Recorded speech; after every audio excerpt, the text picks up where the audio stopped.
Hello, मी जान्हवी. माझ्या चॅनलमध्ये तुमच्या सगळ्यांचं खूप स्वागत.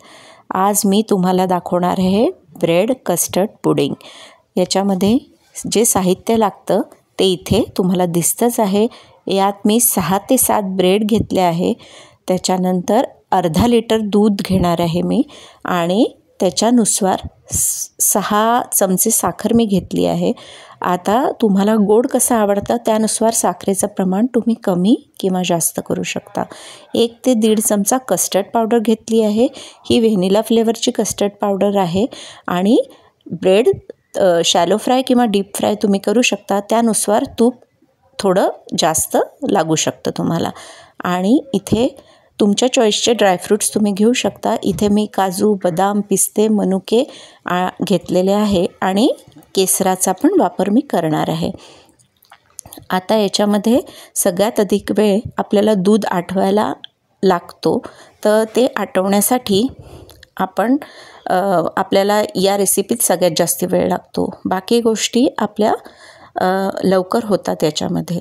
तर हे जे ब्रेड कस्टर्ड पुडिंग आहे ते खूप टेस्टी लागतं आणि लहान मुलांचं तर ते खूप फेवरेट असतं. त्याच्यामुळे हे एक जरा वेगळं डेझर्ट तुम्ही जरूर ट्राय करू शकता.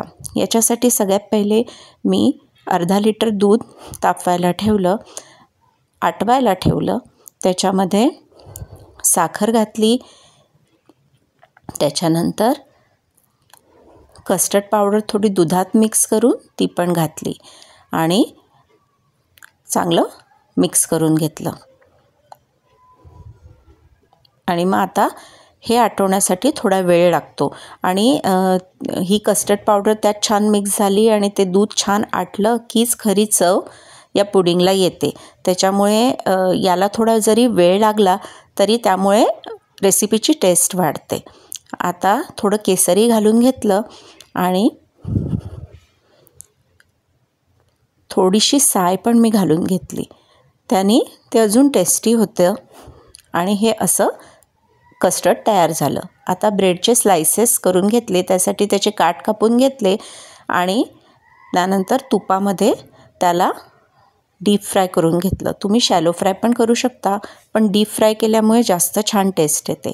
आणि आता आपण हे पुडिंग कसं सेट करायचं ते पाहतो आहे. याच्यामध्ये पहिले ब्रेडचे स्लायसेस, त्याच्यावर हे कस्टर्ड, परत ब्रेडचे स्लायसेस, त्याच्यानंतर ड्रायफ्रूट, एक लेयर आणि परत कस्टर्ड, असं त्याचं लेअरिंग मी केलं आहे.